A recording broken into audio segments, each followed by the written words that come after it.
Welcome back to Major League Mindset. I cannot tell you guys how excited I am for this interview. I was connected to this gentleman through a colleague of both Anthony and I, and Michael Dash. If you're out there, man, thank you. This interview is going to be off the hook, guys. If you are out there, you're a sales professional right now, especially if you're struggling with sales or you're not where you're at to be, or you're doing well and you just don't know how to take it to the next level, this interview is going to be just for you, because today I am interviewing Anthony Trucks. And this is just a short list of Anthony Trucks and his accomplishments. First of all, played linebacker at the University of Oregon. Now, for the football fans out there, that was before all the fancy uniforms. That was before all the trick plays Chip Kelly brought to the university. He also played linebacker in the NFL with the Washington Redskins, the Tampa Bay Buccaneers, and the Pittsburgh Steelers. And then when an injury kind of derailed his football career, he took that into other aspects of life where he's now runs an extremely successful mindset coaching business called Identity Shift. And he's also the first NFL athlete to ever ring the buzzer on American Ninja Warrior. Yeah, buddy. With that being said, Anthony, welcome aboard. Hey, man. How you doing, man? Good. I am, again, thank you for taking the time to be on the interview today. So, Anthony, take us back, if you don't mind filling in the audience of people who may not know who you are. Yeah. Tell us a little bit about maybe your upbringing and really, what has led you to where you are today, which is helping people get through the shifts in their careers, in their mindsets, with the coaching you provide today.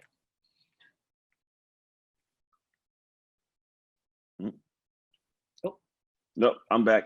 Okay. Yeah, man. So, no worries. The biggest thing for me is I help people make success their second nature. I think it's kind of the thing I've figured out how to do. It's a lot of it's mindset. It's like mindset's a subsection of like identity work I do, but I started this by accident. I think life happens that way. You start these things, you don't know what you're doing or going through, but it creates this human. And so years ago, when I was 3 years old, I was given into foster care, and you deal with a system that does not care about you. It's what's called a paycheck.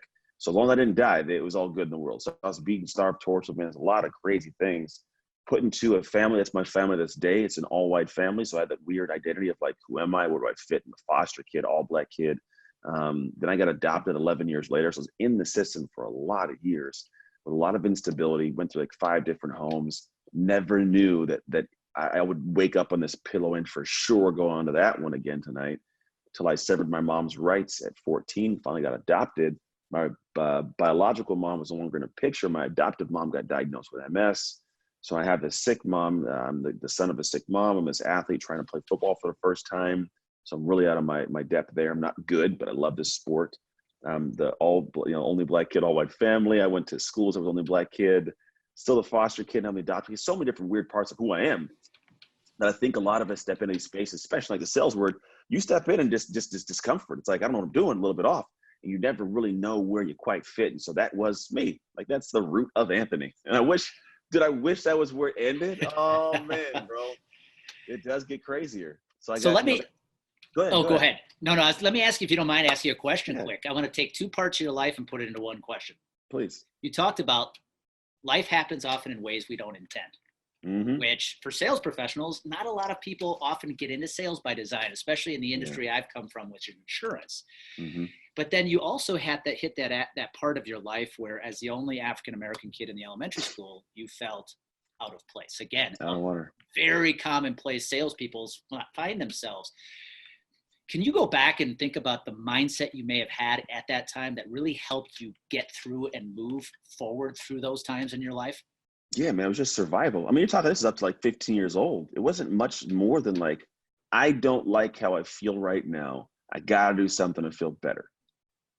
And it's that simple. I mean, it's like a lot of us, like we will accept the poison and the evil. Like we believe in this thought that the evil we know is better than the evil we don't. So we just accept this weird discomfort. And I just get okay with it. I get accustomed to it. And I'm a guy that's like, nah, I don't want any of that in my life, man. Like I don't want any of that. I want to figure out how to feel very comfortable in this. And then over time, it's not discomfort, it's normalcy.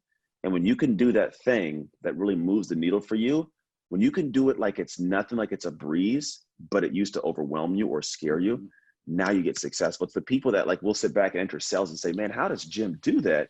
That's a lot. Like it's overwhelming. It's scary. Like, oh, I could never do that. But Jim does it like he's eating breakfast on a Tuesday. You know, like what in the world? So, but when you can get to that point, that's how you can actually become incredibly successful. And that's what I learned over the years. Because like after I get adopted, I tried football and I suck at football. I try to figure it out, and I get to this point. I'm like, you know what? I don't want to suck at this anymore. I want to be great. And I worked my tail off to be a better athlete. I didn't get better at football because I practiced football. I believe like there's this process inside of it. If we don't own that's who we are, then we end up not doing the things necessary to succeed in that over time. It drains us. Like we may try it and it may kill our soul and then we just don't do it right. So what I found is like what you create creates you. Like literally when I created this faster, stronger athlete in the weight room, in running routes and just, you know, reading like little stuff, it gave this like chip in my shoulder of confidence, like I'm the dude. And I would go into the football field, I'd show up, I'd battle, I'd make plays, I'd get the praise. And the praise got the pride.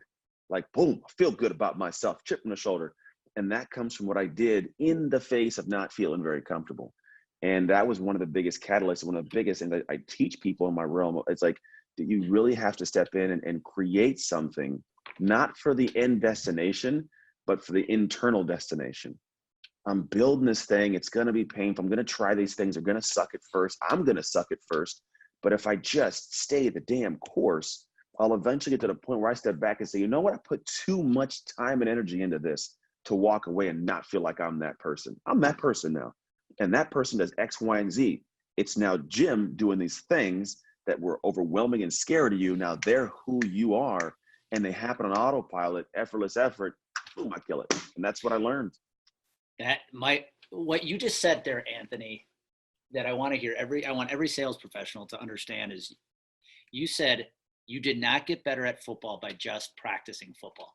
Nope. You realized working on yourself, probably more with mind than physical, to become, literally think yourself into becoming that football player is what helped you become that football player. Yeah. And so when I hear sales professionals all the time, yes, you need the product knowledge, you need to practice those sales skills. But at the end of the day, what sales professionals can do to really take their sales to the next level is start by working on themselves and putting themselves in that right mindset of, I am a great salesman. And if I just work on the fact that my mind knows I can do this and I will eventually become this, eventually all that stuff I see all my peers doing is just going to become second nature for me. So it does. I want to go back to that spot about you're in high school, you're playing football. Yeah. Obviously there came a point where you realized I'm pretty good at this. Mm-hmm. When was that? And do you think a lot of it had to do with the work you put on with your mindset? Do you think all the mindset work you did off the field is what truly elevated your play on the field? Yes and no. I mean, I realized I was good like my junior year when I started getting people looking at me, right? And to be honest, what it was is this aspect that because it was who I was, I would protect that with my actions. And this is where a lot of people don't grasp, is we just talked about like the chip on the shoulder. And what it is like you have this ego. Everybody says ego is a bad thing. I don't think it's a bad. I call it everyone's greatest obstacle. But once you overcome it, it's everyone's greatest opportunity. Yep. And the reason is because imagine like you have this stick in the ground. There's this orb floating around it. Anything that gets close to it, it shocks it and keeps it off. Well, this stick in the ground is your identity and who you believe yourself to be. And the orb is your ego and your actions. And it shows up in a way where if I'm this person, I will protect that stick with my actions. And so it's like saying, I'm a phenomenal football player. Well, what does that football player do? My ego will make me lift weights, make me eat the right food, make me practice, make me train, make me learn. Because those actions are going to solidify the identity and protect that, right? Same for a great mom. Same for a great salesperson. I am a great salesperson. What are the actions I do to protect that I feel that way about myself? And so what happens is a lot of people don't get what I call the ideal identity dialed in. That pike, that stick that has the ego, it's the ideal identity. And the stronger that is, the better the actions are. And the way you get that is you have this overlapping. Imagine like a Venn diagram. Literally, like it's the very top will have your beliefs, what you believe is possible. You'll have then your thoughts and your reactions. Where your beliefs and your thoughts overlap is in fact your mindset. It's like, if I believe this to be true, but then I'm like, but should you? Are you smart enough? Can you? I got this weak mindset stepping out, like, because your thoughts aren't in line with your beliefs and what you're capable of doing. So the mindset's weak. And then you have this stage, So then wherever that belief and thoughts overlap, that's your mindset. If the mindset's stronger, great. But then you have the area where it's another overlap, which is going to be your actions and your thoughts. So if I think I should be doing this, but I don't do it, then I'm out of commitment, I'm out of habits. If I don't have my habits in line, I can't succeed the way I know I'm supposed to succeed. Like I can't be great for this week and then not good this. I can't put a certain amount of calls in this week and then not do the same next week and expect to have results. That person I want to be doesn't do that. Then the big one that really matters, it's the belief in the actions. If I believe I'm supposed to do this and my actions don't follow suit, I fall out of commitment and pride for myself. And this is where a lot of people falter. You're talking about the football player that I felt I was, if I was a salesperson, right? I do that and I step up strong because I know it's who I am. And I don't care what you say, you can't challenge me there. But if I fall out of commitment somewhere, my character's a little bit off, my mindset's weak, I don't have that strength. I lose the chip on the shoulder. And here's the big thing. A lot of people, they'll take a few actions, but if they lose that action in the line of where the belief's supposed to be, what happens is, think about a person that you don't like love or respect very much. Like you may not show up for them if they need you. Hey, I really need you to show up, man. I don't care about you, bro. I'm not worried about you. But my loved one, my wife, my kids, my family, like they need me, I got you because I love and respect these people. I'm going to show up and do overwork. I'm going to go and I don't even feel like doing it. I'm going to do it. Now, if you have a belief in action where you overlap and you miss a little bit of pride or you lack that character and like greatness about yourself, you don't care and love about yourself. Like there's not the same kind of respect. So what ends up happening is you don't show up for yourself in the actions necessary consistently. You don't do it when you don't feel like doing it because you're like, I don't know, I don't even know supposed to. I missed it yesterday. I'm not that great of a, and all these things are to kind of topple on your heart. So the biggest thing is when you look at how to become that person I did in football was literally I created a guy who didn't miss workouts. Every day I had to catch a football 500 times. That was a commitment. That was the action. So that when it came time, I had this chip in my shoulder of like, you don't have the right to beat me. You don't get the right to outsell me today. Like this is what I do, right? And the mindset's strong because I believe I'm great. And my thoughts keep telling me, yeah, bro, you put the work in, you are great. And the mindset's strong, the habits are strong, the pride's strong. I show up. The actions of my ego are effortless effort. Now I'm not this football player trying to do what the great football player does, which becomes soul draining, but I'm the one that does that. And here, oh, dude, here's the beautiful piece of it. I didn't even get to the great part yet. Here's the great part. And what people need to grasp, this one, if you get this, just sink in, you'll get it. A lot of the time, what we don't realize is the problem we run into is the things that we're supposed to do to have success, they become overwhelming. But we're always just like, we always decide things. You know, our brain has, and maybe they don't know this, but your brain has like a decision gas tank, we'll call it. Like based on like your like neuroscience, it shows you can make a certain amount of decisions before you're just like, I don't want to think anymore, right? Mm-hmm. And women are always choosing things. I think it's why they can't pick dinner because they make choices all day long. Like you pick dinner, I don't want to. Yeah. So you get this, what happens. You get to, if you're a person who's like deciding, do I get the workout? Do I make the calls? Do I write that email? Do I follow up? Do I have this conversation? Do I? By the time you get to 2 o'clock, you've made so many decisions. You're done, man. Like you just sit there and hold your thumbs the rest of the day. Whereas the person that says, I'm the person that gets the email out, that makes those calls, that writes those emails, that makes those conversations. That's who I am. It just gets done. I'm not deciding anymore. So by 2 o'clock, I've still got a half a tank ready to roll. And now I can go into the rest of the day killing it because it's not something I'm trying to do and deciding, should I? It's who I am. And I'm protecting that. And it's the pride I have for this individual. And that's how you become great at literally anything you do. Well, and I know you'd agree with this, Anthony. This is how, what I do with my life. There are some things, I call those non-negotiables. Mm-hmm. And so working out for me every day is a non-negotiable. And some people might think that's selfish. But my point to them is, listen, if you want me to bring my best to you, you need to let me do what it takes so I can be my best. Mm-hmm. And so I want to go back to something you said, because that was so good. So good. It could be argued that people in sales often equate success purely to money. Yeah. And I see a lot of people in my industry and other industries with sales, involved, where you may look at somebody and say they're super successful because they make a lot of money. However, if you were to do a macro view of their entire life, you would see they're probably lacking greatly in other areas of their life, whether it's being a good husband, a good wife, a good parent, taking care of their body. So the question I ask is, are you truly successful? If you are making a lot of money, but you're letting everything else in life fall to the wayside. Yeah, I did that. And my answer to that is no. Money is just one piece of the avenue of the overall, call it, metric of success. But you said something I want you to hit upon again, if you don't mind, that I preach all the time, and I'm so glad you said that. Is I read a book once called The One Thing. Mm-hmm. I don't know if you ever read that book, but they mentioned in there that most people cannot handle the monotony of success. Yeah, they can't. Which is, you see the overnight successes or who you think is an overnight success, but what you don't realize is the daily boredom, the daily monotony they go through to be that success you see today. Yeah, so if you don't mind taking the audience through this, because NFL is a perfect example. Yeah. As a player at the Division I college level and then in the NFL, what are some of the things you had to do every single day that the people who watch on Sunday don't see? But if they watched Monday through Saturday, they'd be blown away. Yeah, I mean, every day you have to. I mean, the thing is crazy. Every day was all the small things that make you great. I did the same thing you just talked about. Coach Tomlin was with the Steelers, was really big on, we're going to be masters of the small things, then the big things take care of themselves. And so what you don't see behind the scenes is every day dealing with the pain and anguish of knowing that you might not have a job tomorrow.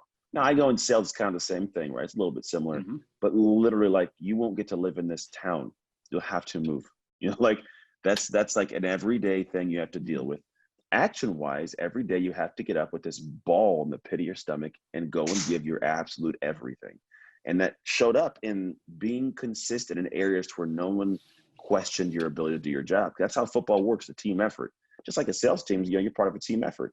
So if I question whether or not you can do this thing, I'm not gonna lean on you to get stuff done. And so it diminishes your ability to have value for me. And so what we did as teammates was, every day I'm at the weight room, every single morning, day and eating the exact same breakfast, same weight lifting session from what time to what time. From there we go to our morning meetings, which were our special teams meetings. Special teams go to defensive team meeting, go some linebacker position meeting. From position meeting, you go get lunch, you go to practice. From practice, you watch more film, you go home, you get to sleep, you get back up and do it again. And this is the role throughout the season. And it's just like clockwork. It doesn't move, doesn't change. The same tempo, same beat, same tempo, same beat. And you get to a groove. It's almost like you just you flow. And I promise you, I couldn't tell you what day of the week it was, what month it was. It just, you flow. And people look at it like these guys are like, oh, they're killing it. I promise you, when we're in the middle of the season, I don't know what month it is. I just know it's like week 16 or week 12. Like, it's all I know. It's weird kind of. So when I take the things that I've learned from football and apply to the businesses that I run now, which I've been able to make 7 figures as a coach and a speaker and author and just all these cool things, a lot of it is I get to a groove so I don't have to base my success off of feelings. I think a lot of people are trying to feel a certain way before they do something, and feelings are fleeting. You can be great today and gone tomorrow, and it takes that one binge of, you know, like eating ice cream, and your weight, whatever weight you lost, is back on, you know. So the same thing happens with success. So for me, it's like I don't binge eat on the process. I have these things I have to do, and I don't have to think about them anymore. They're not decisions; they just have to get done. And I set my life up this way to where it makes it much smoother. And like you said, success it's a consistent climb. And I think a lot of people, they leave the mountain early. They head back downhill, because I don't think that people grasp it. A lot of people are looking for the destination. I want to make this amount of sales this week. I want to make, I want to make this much money to buy this kind of house. I want to take a vacation here. I want to do that thing over there. I should stick my head down and do this stuff and like hate it. And then I'll get there and I'll be happy, you know? And what I realized, like, well, what if you think about like taking a trip somewhere? If I get in a car to go on a trip somewhere and the car's late to get to the airport, my flight's delayed, I got to take another flight. And then I had this crazy trip with sitting next to a baby who's crying. I land, I get lost in this weird city. I lose my wallet, my camera gets destroyed. And, then I get to this hotel. It's an amazing hotel. I don't walk in like I had the worst trip. Oh my God, I'm so happy I'm in this amazing hotel now. Like, I don't just flip it like I'm happy because all of a sudden I had this hotel. So the destination doesn't always give you joy. However, if I have the smoothest ride, the flight gets there on time, I have to sit next to this fine lady, and if I was single, I'm talking to her, have a great meal, I get a nice nap, finish my book, I got work done. If I show up and my room's messed up and it's all crappy, like, hey, it's cool, I'll wait.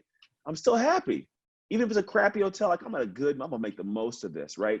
So what I tell you all of that to say, the destination is not the destination. The destination is the journey. Because then I love every day. Then I have everything operate smooth. My perspective and filter are great. And now I enjoy every level of my day and my life. It becomes joyful to me. And the other stuff just happens. That's why you see people who are successful. It almost like it looks easy. Like, why is it so easy for them?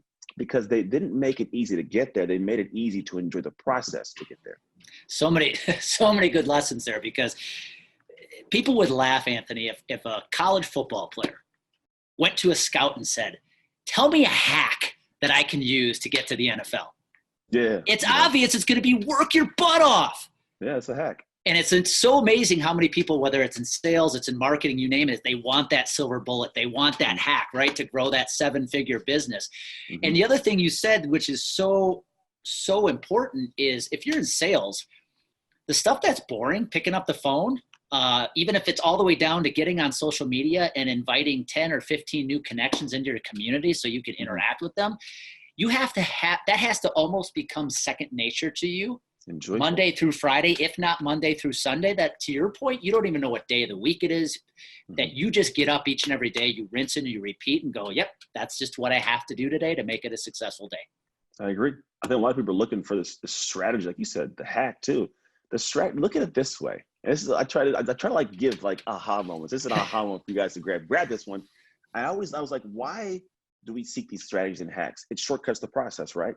Which is true, it can. But then I'm like, well, who usually gets those? And a lot of people get them and do nothing with them. We get shelf esteem. I buy the book, I put it on the shelf, I never read it, but I feel good because I bought the damn book.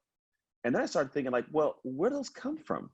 Like, how does that operate? How did this strategy or software tool come to be? And what it was somebody of a specific ideal identity, had a problem, decided to figure it out, had joy along the way, got some great success with it, said, hey, that's what I did. Come take the same path. So what if we, instead of being a person that's always consuming, be a person that consume that and apply it first, but then be a person that creates it? Like, that's the secret. The hack is be the person that creates those things. Because that is like, you have to master things. And when you have to master it enough to teach it, oh, damn it, you've mastered it. And now it becomes normalcy. You just hit it on the head. I tell people all the time, quit taking so many notes, start taking action. And figure it out. And the more action you take, out of action comes creativity. And all of a sudden you're the one who created the hack that you were looking for in the first place. Exactly. That's it. And so it's interesting. I got a question here for you that I want to throw out there. It's directly related to mindset. When I was in pro ball, Anthony, there was a huge jump in talent from the high school level to the college level, right? Mm-hmm. But what I think people don't realize is then there's another big jump to the minor leagues for baseball. But even between AAA, the highest level of the minors, and Major League Baseball, there's a huge jump in gap in talent. Yeah, you made that jump from the college football to the NFL, and I always laugh when people say, like, this year the Dolphins, the Alabama could beat the Dolphins. No, they couldn't. Never. There is a huge gap in talent between the best college football team and the worst NFL team. So vast. But somebody who's in sales, who's already doing well, and now they got to take it to the next level. That's, to me, like you going from Oregon, and now here you are with the Washington Redskins. You're at the highest level. Yeah. What mindset shift do you think somebody like that, whether it's the football player in the NFL or a sales professional trying to take it to the next level, what mindset do they have to make that happen? It's going to be speed of embracing overwhelm. Because the thing is, well, speed first, and then speed of embracing overwhelm, because it's going to go fast. Literally in football, it goes faster than you ever thought. Like, if I sat back, there's times that I remember high school, like, oh, it was so fast. And then college, like, this is way fast. And then I go to the NFL, it's just hell fast. To the point where I go back to high school, I'm like, this feels like they're moving in quicksand. Why are they so slow, And so what ends up happening is that, and the way that you get to that speed is you just embrace the overwhelm. A lot of us, we try to fight the what's going on. We back ourselves out of the problem because it's overwhelming. We make excuses to sleep at night. We just can't. Oh, I don't want to lean in. And when I was a kid, I did this stupid thing as a kid. I didn't torture animals, but it may sound like it. But we'd have kittens, and we would have these kittens that my mom was like, I don't know why we always had some damn kittens, man. It was like kittens or puppies like every month. I don't know what was going on. She wasn't the crazy cat lady, was she? No, she wasn't. I think we had like stray animals, and we'd see them in the backyard. Yeah. We were poor, and we had like weird holes in the backyard. It was awkward. So we had this hoe of a cat. She used to go get pregnant, I guess. I don't know what was going on. Anyways, we're going off a tangent. So the cat, I would have these kittens. I one time put a sock over one of the cat's heads. And the cat, they will run backwards all over the place. They'll run off cliffs. You put them next to a cliff. They'll just back out of it because it's a different problem. But if the cat was to stop and put its hand on the sock and lift its head up, it'd come out of the problem. And so what a lot of us are doing is we have this problem. how fast can I get out of this problem? I back out, I'm gonna leave them. They just go backwards and they fall off cliffs. They ruin their lives. But we're smart and we're smarter than cats. Stop, put your hands on the sock, figure out how to lift your head up, do the work and see where you're standing. Like, right, I'm great, I'm okay. And so I think that's what happens when you look at the speed of overwhelm. People do not find out how to handle this overwhelm and lean in and embrace it. And all you have to do to overcome overwhelm is just do the work.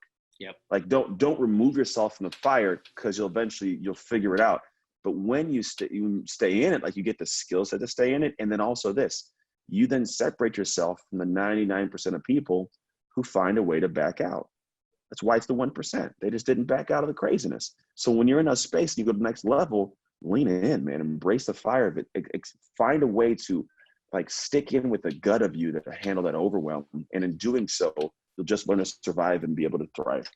So if there's one takeaway from today, I want everybody on this show to take away: when you get uncomfortable, when you hit those problems because you're growing, don't hit the reverse button, or don't shove it into reverse. Just grab the damn sock. Yeah, man. Right? And lift your head out. So I want to be respectful of your time, Anthony. I know you're a busy man. Now here you are. You played in the NFL. There was a time that came, the NFL was not in your future. And unfortunately, in your case, it was due to a shoulder injury.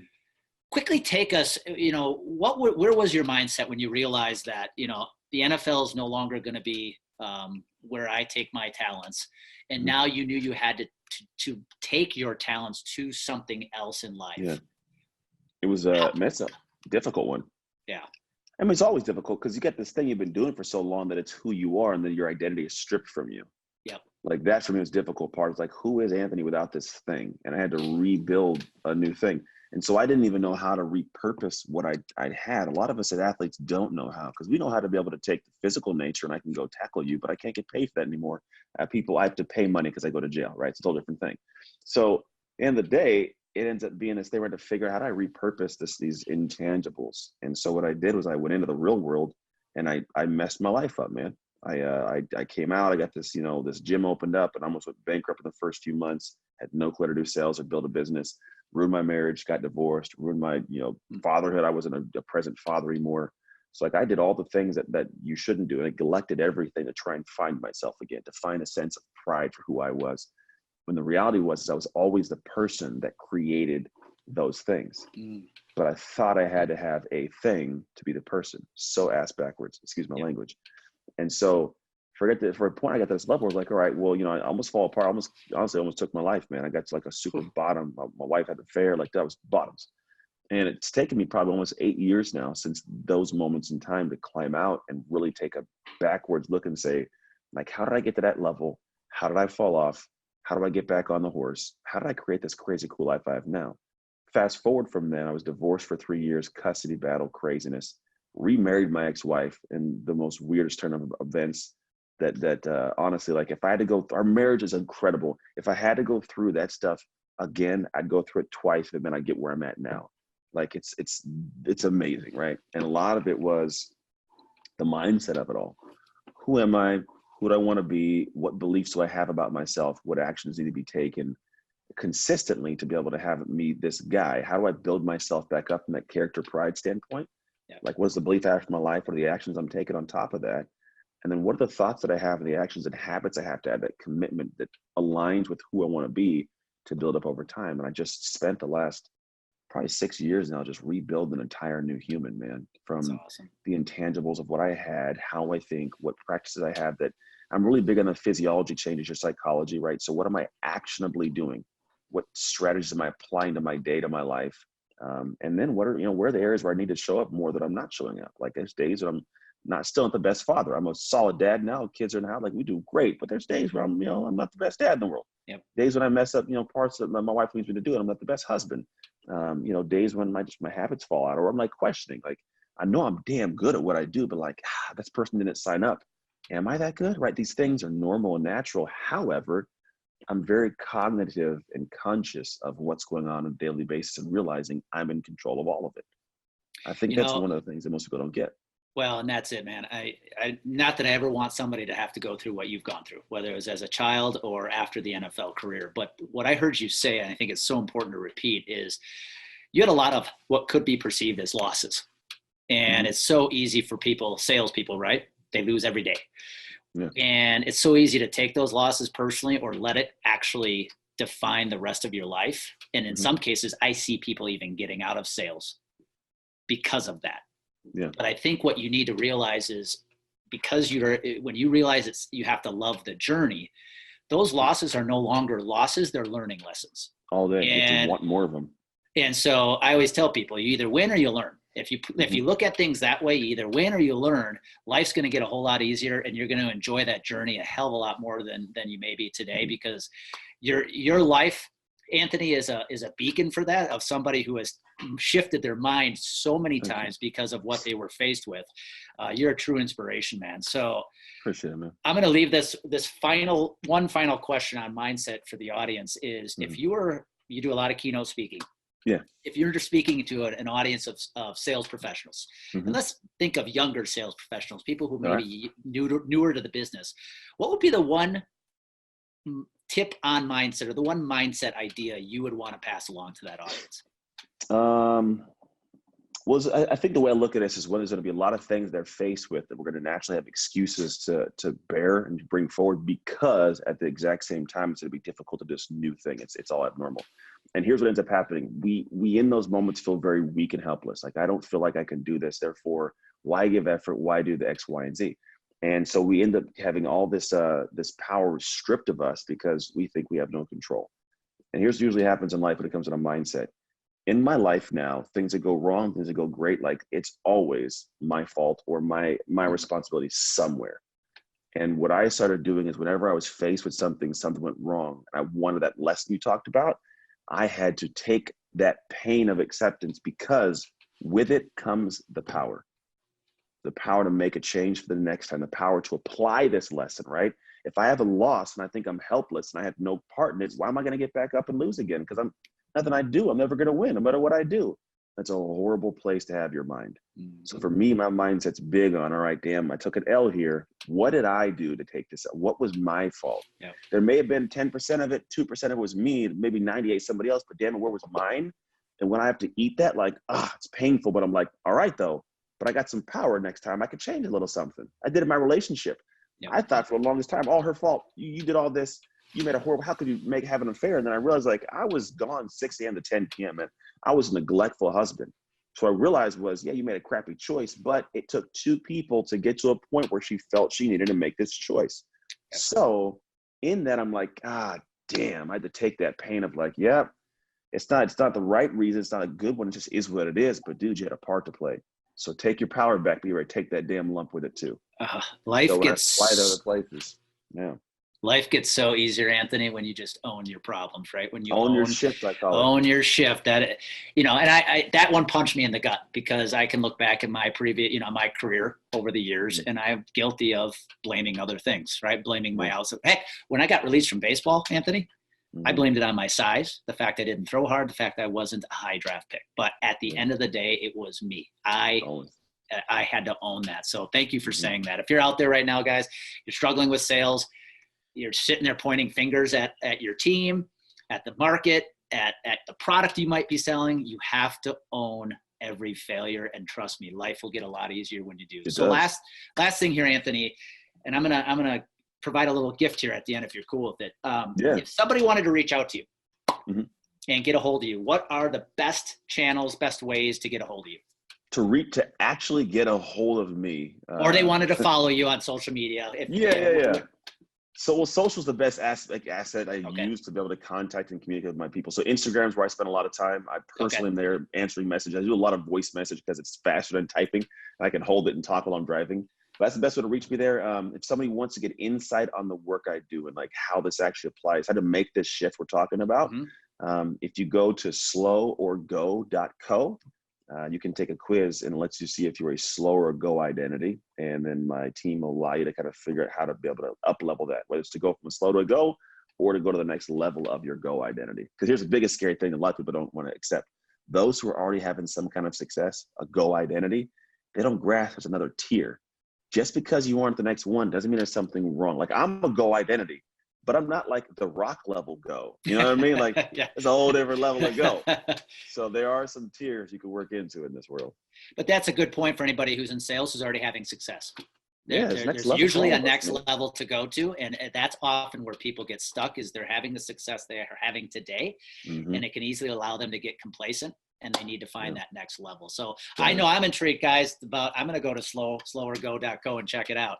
Here's the gift I want to leave, Anthony, if you're cool with it. You also wrote a book that I failed to mention called Trust Your Hustle.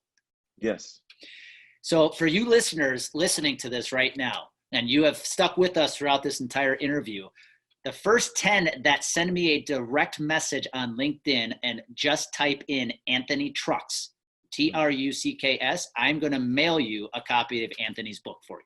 Oh, man, I appreciate that. Can I get one? No, I'm kidding.